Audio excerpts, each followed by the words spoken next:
is introduce yourself as the amazing person who's put all of this together, and been the engine really, and pulling in different parts of the house and different partners. So a brief introduction from me on what Boost is.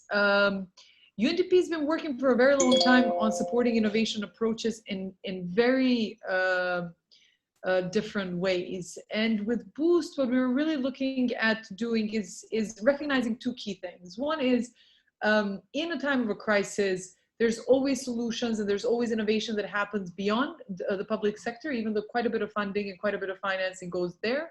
But actually, very often is the things that are happening in the edges that are driving change, and that are reflecting or that are tapping into some new dynamics that emerge. The first thing we thought is, well, how do we make those visible? And how do we provide the kind of support that they need in a way that's to grow the solutions, to connect with others who are working on similar things, as well as just understand actually what are some of the needs that are in that sector. The other part is our innovation story, UNDP's innovation story in particular, has been moving from, say, experimenting with innovative methods to more systems approaches. So as we move into that space, then one of the questions we've been trying to answer together as a team working on Boost is, how do we, if we want to support individual innovators, well, what is the kind of systems lens that we add into it, and how do we make sense more of the entirety rather than just have individual solutions, experimentation happening in different parts of the world, in different parts of the region, actually, not the world. So around this thinking has brought together, in this case, for everybody who's not UNDP, maybe it's less relevant, but really has brought together a partnership team that has run similar challenges, and in this case, innovation team, to start to think. One is, how do we apply a systems lens? How can we build on existing partnerships and expertise to grow and to respond to an emergent crisis and high level of uncertainty? And how do we develop something that's scalable, replicable, easily, that pulls together different types of resources and assets that exist across the organization? As a result of that, you'll hear today from colleagues from the team how we're going to be deploying it. But really fundamental to the Boost program is providing targeted educational opportunities. It's giving a chance for people to actually be a part of a platform, essentially, generating intelligence of the entirety of the program. So whether you're working on a micro solution in a small town in Armenia, or in in Kiev, or you're working in Istanbul, it doesn't really matter, because we want to bring you together and see, well, how is what you're doing contributing to generating more learning, more insights, more intelligence on what is an unprecedented and high level of uncertainty, and provide access to what we think is really cutting edge thinking, cutting edge mentorship, and a broad level of partnerships, really to help accelerate what is being done, but also to connect with one another. And I'll stop at that and hand over, I believe, to Rosanna. Thanks a lot, Leila. This was great. I mean, I always learn one new thing every time you talk, so thanks a lot for that. Now I'm going to be like, we will go forward with the more technical details. Just for your reference, I mean, a lot of you might have already heard about Boost and you had a chance to go through the website, etc. So we will try to keep this info session very technical, and will be as short as possible so that we leave more room for Q&A.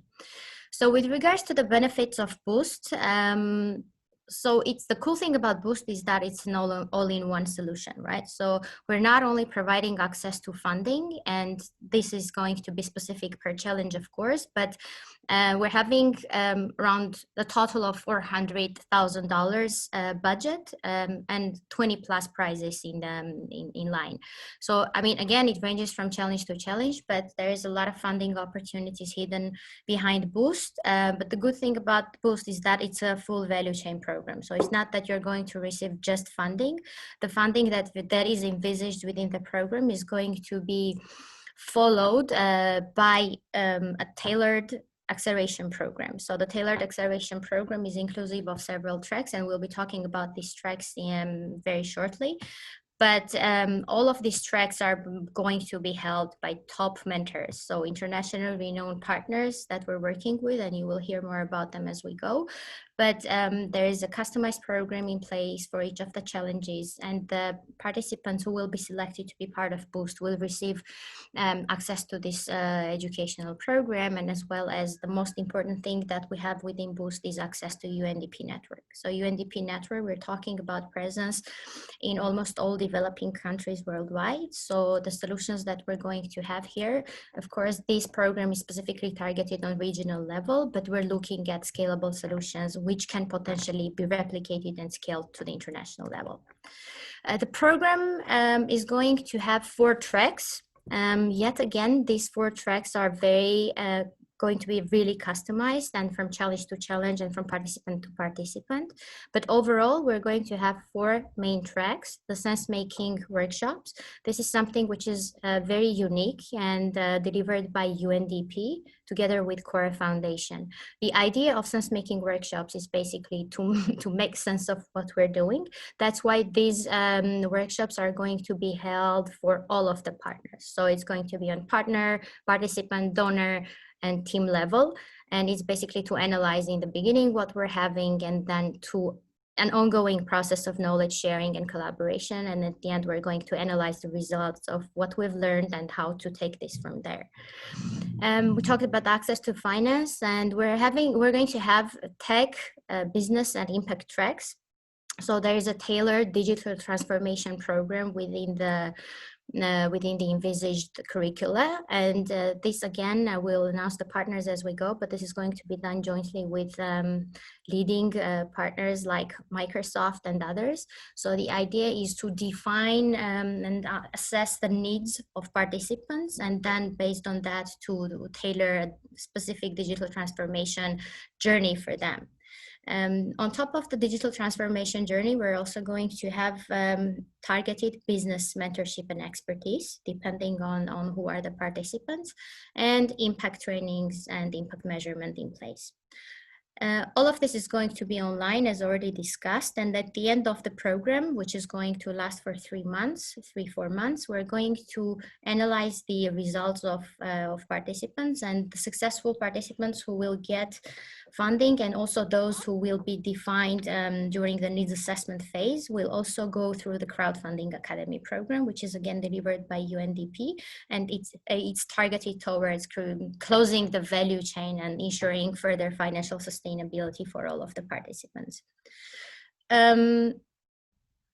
Yes, so how the program is going to be organized after we have the final list of the applicants, and after we select those who will be part of the program, we will do needs assessment.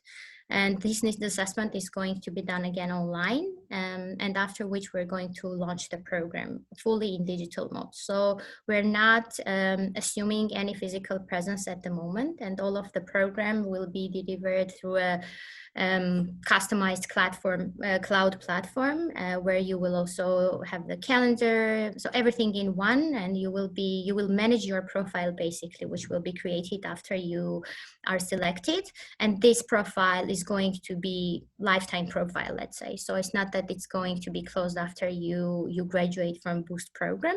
You will always have access to your profile, and you will have the opportunity to update the information you have there, to update your KPIs, and it will also allow us to assess your impact, and even after the graduation, and also to help you out throughout your lifetime journey.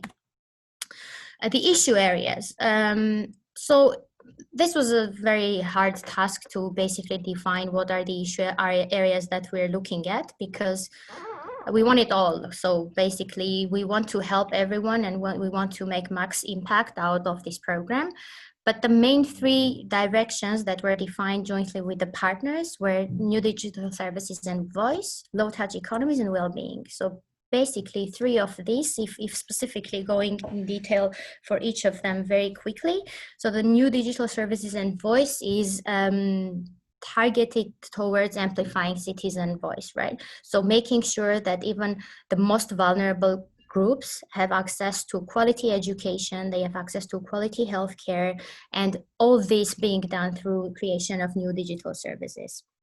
The low-touch economies, this is rather targeted on contactless economies in terms of production and consumption. So that, I mean, remote delivery services and the remote work opportunities and others. Well-being, this is something that is very much discussed now, especially when the schools were reopened. So there is a lot of conversation in terms of whether kids should go to school or whether online education is better, etc., etc. So the psychological side effects plus the growing hunger worldwide, the psychological side effects of COVID-19 are really huge and they're growing as we go. So this line is basically focused on solutions that can potentially help mitigate, reduce all the psychological effects on citizens, especially and residents and the vulnerable groups. So, I mean, if you will have questions there, please go ahead and just drop them in the chat box and we can go deeper if there are any concerns here. For the selection criteria, so as mentioned, each of the challenges will have their own eligibility criteria, but the selection criteria for all of the challenges are the same. So basically, Boost runs a unique approach in terms of how we want to select the potential participants for the program. So it's scalability, and we talked about this already. This is very important. Even if you're, I mean, locally based somewhere in the village, we really want your solution to have this vision of scalability, and the idea behind it should be scaling it up regionally, globally, or whatever. Viability, so all of the solutions, we really want to make sure that it's viable in terms of the team that's running it, in terms of the business model or the impact model that is put behind that, and also the target groups that you're looking at. The management, yet again, talking about the management, it's also very important that that the solutions and the participants of the program have valid partnerships in place, and that the project that they're looking at has this core management at the fundamental base of the application. Potential for impact, this again is very, very important, and here we're going to work together, and the baseline impact will be defined right at the beginning, even during the needs assessment and selection phase, and it will be developed as we go and amplified by the impact team. And of course, innovation, which should be there. So for the schedule, we've extended the deadline now, and the final date for applying is September 30. And the program itself, as I already said, will last 3 months, and we're going to launch in October. So we do target to have the list of those who are selected by October, by the second week of October, and start the program mid-October. And please note that the program will still be going on in January of 2021, and we'll be summing up in February and March. Now for the steps of how to apply, a bit technical, so I will try to guide you through how to drop your application on GUST very quickly, in case if there are any questions, and if you want to deep dive, please feel free to follow up with me or just, I don't know, pose your question. But the first step is that you go to the website, and I'm gonna do this, yeah. So here, when you go to Boost Impact Challenges, you can see all 3 challenges here. And for whichever one you want to, I mean, if you want to deep dive in any of these challenges, you simply just click Apply Now. And you go to the specific challenge page. So here you have all the information that relates to this specific challenge, the program, the journey that you're going to go through, what's included in each of the tracks, etc. And then on top of that, if you want to apply, you click apply now, and it should redirect you already to the GAST platform. So because I'm already registered, it opens this interface. So if you're already registered in GAST, you will have this, and you simply click apply by September 30, and you have the application. So here for the application, please kindly note, and you can see at the bottom that there is next and there is finish later. So, I mean, in case if you don't want, the good thing about GAST is that you don't immediately need to submit your application. So you have time before the deadline. I mean, you can still work on it, and whenever you submit your application, it's considered to be final. So that's also for your consideration, but I'm just also I will just sign up now to show you one important detail here. So if you go to apply now, and it brings you here, and you will need to either sign in or get started, please don't do that. Just click on apply by September 30. And here you will have this really quickly. You put your name here. I don't know, whatever you want to put here, and none of the above. You have the choice. For example, you do next, and you simply provide very, very quick intro information about your startup.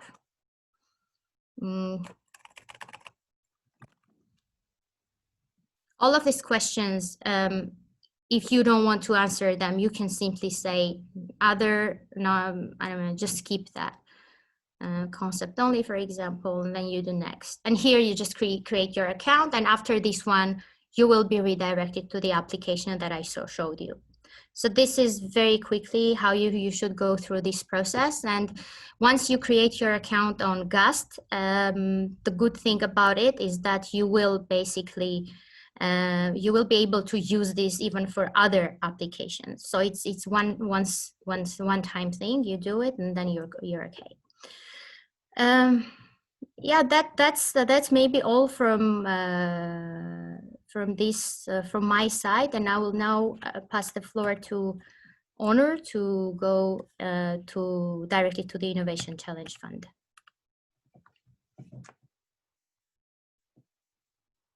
Hello, everyone. As a team, we are pretty glad that we have this kind of an interest, and we reach out to this scale of sphere so far. So it's really good for us, and also for Boost, and for the intentions of the partners that we have been cooperating with. So thank you again. I will try to summarize the Innovation Challenge Fund, which is partnered by the Ministry of Finance of the Slovak Republic and the Slovak Aid. So I can say that the Innovation Challenge Fund is kind of the most, targeting the most wider sphere comparably to the others, because it allows, a huge variety of applicants, and also it can target to the all eligible countries. And also the issues are, as Rosanna clearly summarized a moment ago, the whole challenge is targeting all the issues that is included in the Boost challenge. And at this point, all the eligible applicants from private sector, social enterprise, civil society organization, or academia from the whole RBEC region, I would say the Eurasia region, can apply for this challenge fund. And the issues are, the whole issues are covering the whole Boost frame that we have been working on and developing so far. So here you can reach out to the eligibility criteria also on the website, and the applicants, I mean, they can be from Europe or Central Asia, and the project that is included in the application can be implemented in Europe and Central Asia region and have a regional dimension at this point. On the other hand, in the selection part, the Innovation Challenge Fund will be allowing 15 applicants that will be selected to join the Boost Acceleration Program. And I mean, within the journey, after the launch of the open call, the winners will be announced, and there will be a sense making workshop, which will be followed with a series of tracks And these series of tracks will be followed with the Digital Crowdfunding Academy, which will be also followed with the sense-making workshops, and also then the final granting will be applied for the applicants.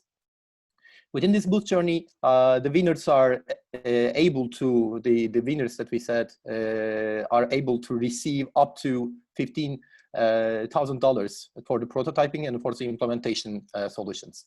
So the Innovation Challenge Fund is kind of, reaching out to the spheres to different, the different sectors in Europe and Central Asia, and also is targeting different sectoral organizations that we have been developing within this cohort. So you can also reach out to much more detailed information on the Boost website with clicking on the Innovation Challenge Fund application. And within this journey, if you have any other questions, we will be happy to answer here. And also you can send your questions to boost@undp.org, that we can also reply to your questions on a daily basis. So I will be giving the word to Ayça from Koç, that she will be presenting the Koç cohort on the Turkish side. Thank you. Over. Thank you very much, Onur. First, sorry, can we switch to the next slide? First of all, I would like to thank our amazing UNDP partners for bringing us together today and under Boost as well. So I'd like to take this opportunity to share more information about the Civil Society Technology Challenge. So this specific cohort is a bit more narrow than the previous one. So our aim is to support CSOs along their digital transformation journey to accelerate and increase their impact, accelerate their digital transformation, and accelerate and increase their impact and outreach. So the Civil Society Technology Challenge will mobilize tools, expertise, and networks to achieve this primary goal, I can say so. The challenge is open to all CSOs registered in Turkey, and they need to operate for at least more than 3 years in the field and have an annual income of 2 million Turkish liras. And the CSOs will also allocate at least 2 employees to the program throughout the 3 months, the first 3 months, we can say. So in the first phase of the program, 20 CSOs will be selected, and they will engage in an intensive learning process that will include digital transformation, technology, impact, and crowdfunding, which Rosanna had previously mentioned. They will also have the chance to explore one-to-one mentorship opportunities from different experts, both national and global experts on technology, digital technology, sustainability, and impact.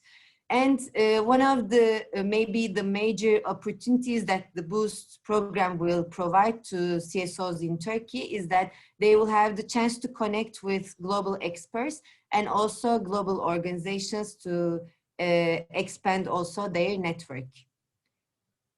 So the program will be implemented in 2 phases. In the first phase of the program, 20 CSOs will be selected, and these 20 CSOs will go over the first phase, as I mentioned, the intensive learning program and one-to-one mentorship opportunities. And in the second phase, 5 out of 20 CSOs will be selected by a jury, and they will continue to a more comprehensive acceleration support for 24 more weeks in 2021, in the coming year. And they will also have access to 10,000 USD support to implement their programs and also to prototype their ideas. One of the key points that I want to highlight within the Civil Society Technology Challenge is that for this specific challenge, we also engage with K-Works. K-Works is the Koç University Entrepreneurship Center. So they're one of the, or we can say the largest accelerator in Turkey. And along with other global experts, K-Work experts will also be mentoring and will share their experiences throughout the program. So last but not least, I would like to take this opportunity to invite all the CSOs operating in Turkey and mainly addressing social and environmental issues to apply to the Boost program before September 30th. We'd really like to share your experience and support to your digital transformation journey. I think that's all from my side. Thanks a lot. Great, great introduction and deep dive, Ayça. Now I will just give the floor to Kasia to present the Polish Challenge Fund. Thank you, Roxana. Thank you, colleagues, and good afternoon, everyone. My name is Katarzyna Rozesłaniec, and I am very happy to be part of Boost at the UNDP Istanbul Regional Hub Partnerships team, managing one of its components, the Polish Challenge Fund. The Polish Challenge Fund is an initiative of the Polish Ministry of Foreign Affairs, financed by the Polish Aid. The first edition we started in early 2020, and it is already in progress. And now within the second edition, under Boost umbrella, we aim to respond to emerging development challenges resulting from COVID-19 global pandemic in 3 issue areas mentioned before by my colleagues: digitalization, economy, and well-being, by facilitating sharing of the Polish know-how, expertise, and innovative solutions in 2 Polish aid priority countries, Ukraine and Republic of Belarus. The PCF is open for private sector entities, for research institutes and academia registered in the Republic of Poland to submit their innovative solutions. Moreover, the applicants are required to engage with a local partner on the ground, which is a very important part of our application process, and it needs to be documented by the applicant. The call is open until the end of this month, as with other Boost challenges. And after that, we will proceed with evaluation and selection of best projects, solutions or prototypes. And we will be able to select 5 winners, up to 5 winners, to be awarded with a grant amounting to between $20,000 and $40,000. An important remark here that own contribution of at least 20% of the total financing is required from the applicants. It could be financial or in kind. The implementation phase will take between 3 to 6 months. So our timeline is a bit different maybe than other challenges under Boost. But of course, it will enable the winners to join a wider community of experts and receive mentorship and access to specific acceleration tracks that my colleagues have mentioned already. In the section which is dedicated to the Polish Challenge Fund on our website, boostimpact.org, we published PCF guiding principles, where we described in details objectives, outcomes, budget, duration, eligibility, selection and evaluation process with detailed evaluation criteria, as well as implementation and monitoring of the projects. We also published templates of the contract and budget Excel sheets to be used by the applicants. So all the important documents are there. As my colleagues have mentioned, the application process is fully online. So as a part of the PCF application form, the applicants will be redirected to GAST platform and will be asked to attach a couple of important documents to the application form, such as extract from a commercial register, CVs or of their experts, or portfolio of their organization or company, the already mentioned budget breakdown form, as well as proof of engagement with a local partner, which could have a diverse forms of letter of intent or contract, memorandum of understanding.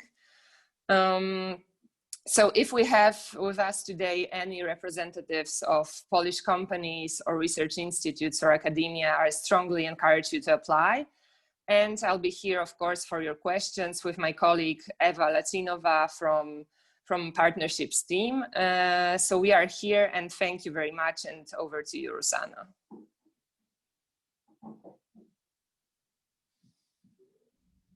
Thanks a lot, Kasia, and thanks a lot everyone for joining us today, and thank you to the speakers and panelists. So we'll stop here, and we'll give the floor to already those who have some questions and comments, or just feel free to type your comments in the Q&A section of the chat, or if you have any comments and remarks that you'd like to share with us, please feel free to drop them in the chat box as well.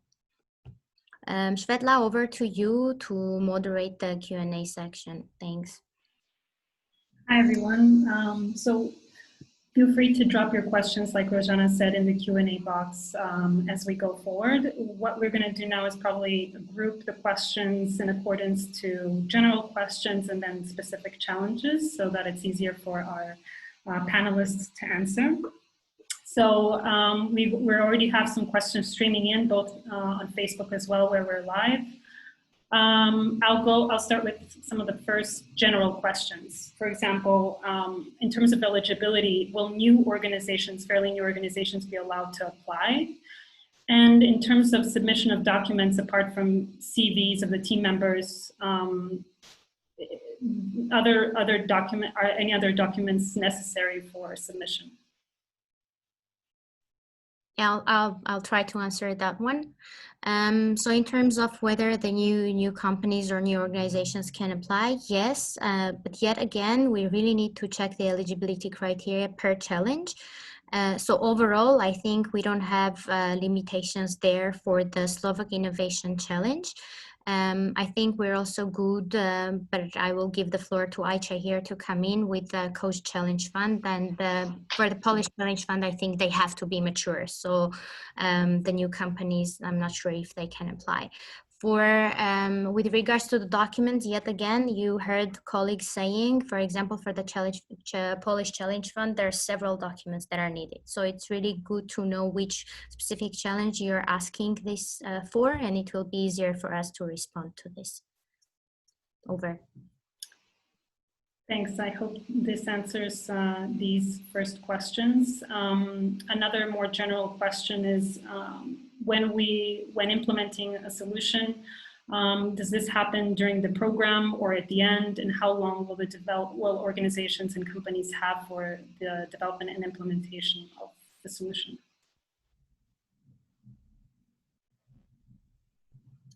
I think, again, this is for you, Rojana. Yeah.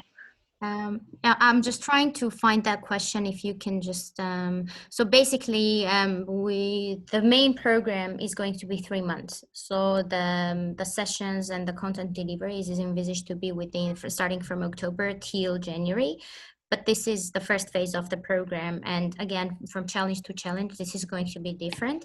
So please, maybe a general comment here when asking the question, please let us know which challenge you're asking this question for, because it changes a lot of things. And I mean, from general perspective, there are some questions that are unique for all the challenges. But for example, this specific question really needs to be mentioned, which challenge you're asking this for. But generally, after the completion of the content delivery part of the program, for most of the challenges, we will have the grant allocation phase, and then we will follow up with prototyping and piloting phase with the participating organizations. So it's not that the program is over, our connection and journey is not over, so we'll still need to work together to make sure that we have max impact and that all the milestones defined during the programs are fulfilled. But yet again, please mention the challenge that the question is for. Thanks. We have another, it seems to be a more general question about impact management, but if it is concerning a specific challenge, maybe Jana could post it in our chat box. But it refers more to like what do we currently consider impact management? How will that take place? You know, what is its program-specific methodology, and will indicators be linked to specific SDGs that we're looking to tackle? I'll take that one. Yes, so yeah, very good question, and it's unique. This is one of those questions that is unique for all three challenges, because the impact measurement and management is going to be mandatory for all three challenges, and the program delivery for this.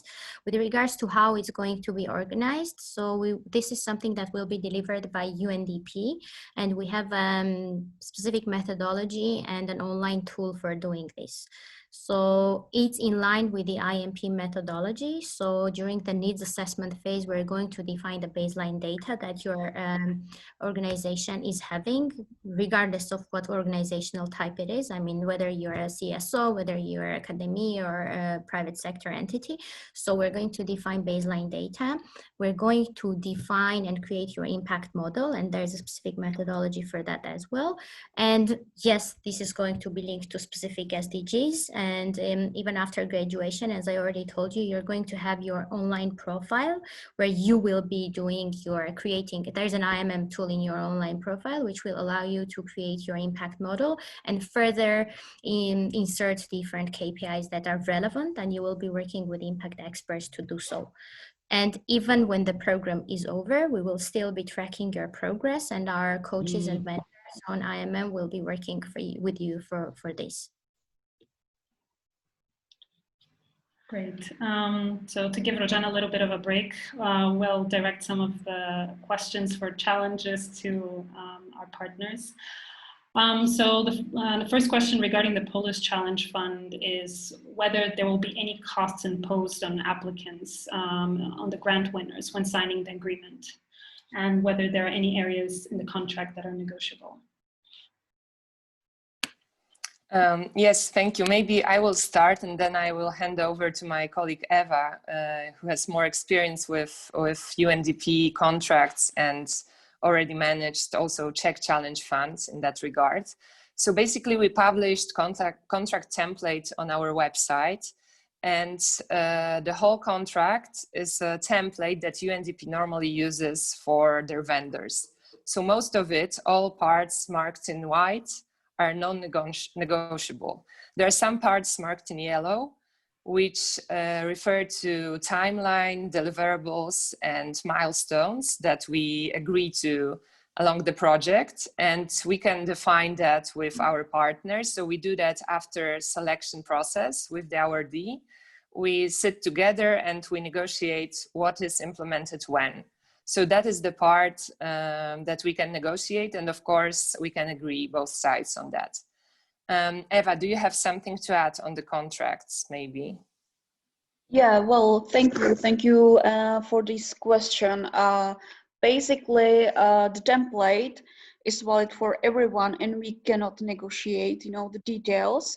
We can just simply, as Kasia described, put there the specific deadlines, specific costs, etc. So that's basically all.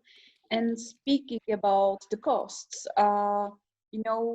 check please the call for proposals, check the template of the contract, and check also the budget, because speaking about the cost, applicant is here, to suggest a bit how much he or she expect the project will cost. So this is not something imposed from our side, but this is something what we take as a bid during the tendering process from the applicant. Yeah, I hope I answered this properly. If not, Damian could ask once again. Thank you. Thank you. We have a question now, which I think relates to the Innovation Challenge. And our guest from Naira, representing a startup, Bioscope in Armenia, is asking what type of financial information documents will be necessary, kind of even non-required documents that will increase the chances of selection.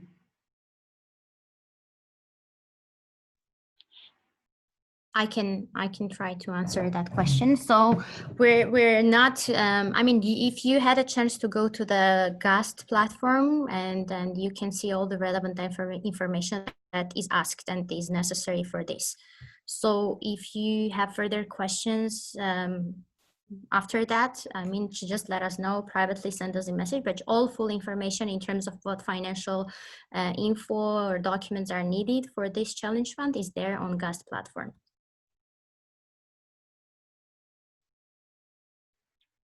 Thank you. And there's a question now coming in regarding the Civil Society Technology Challenge and the language in which the workshops will take place. I can maybe jump in here. The general language will be English, of course, because it's a regional program. We will have some Turkish lessons, but they will be also moderated, or the documentation will also be in English. So the English is required for all the participants.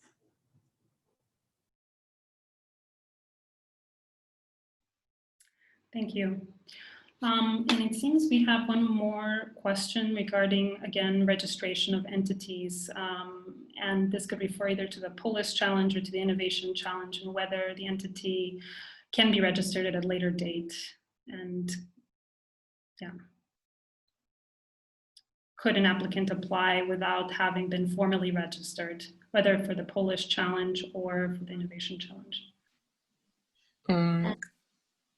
Go ahead. Yeah, I could start with the Polish Challenge Fund. So for us, for the fund, for the donor, it is important that at the moment of applying for funds, the entity is registered in Poland. So this is one of the formal requirements, and the company needs to attach the extract from commercial register to the application form on GAST platform.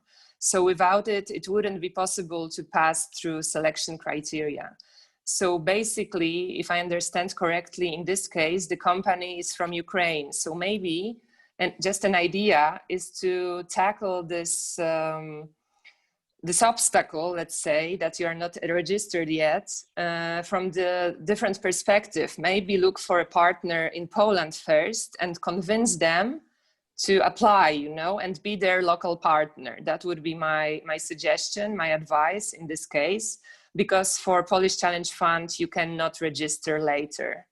It's a preliminary requirement. Over, thank you.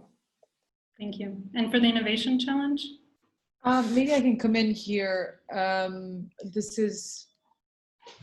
So maybe I can come in here. I think the Innovation Challenge is more open to different type of innovators.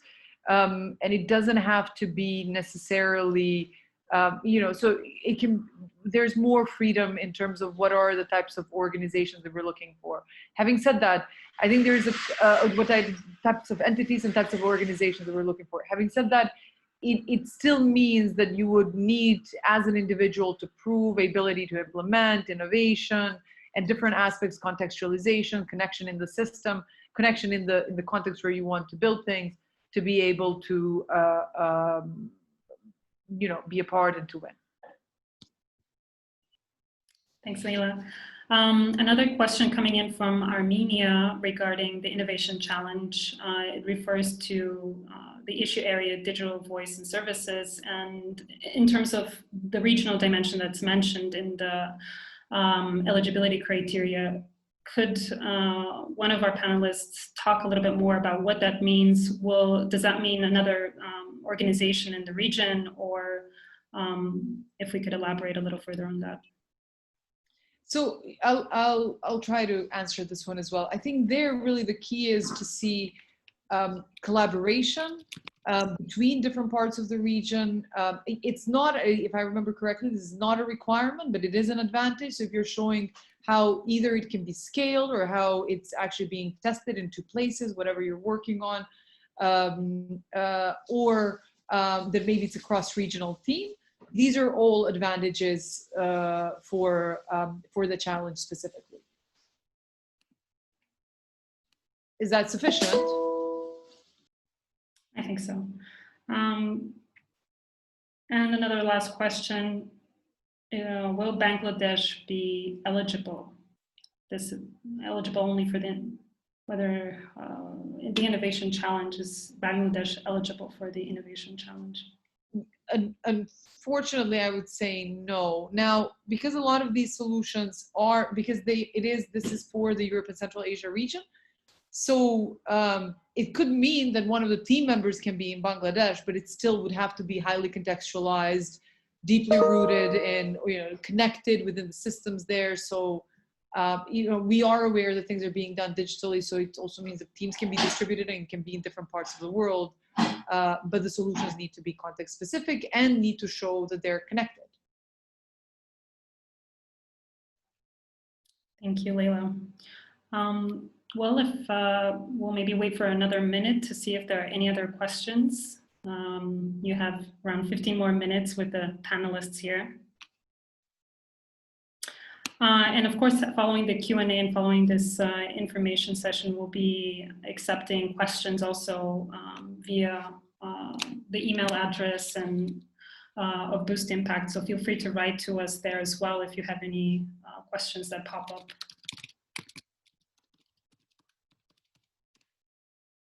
This is the email address where you can contact us and pose any other questions that you might have.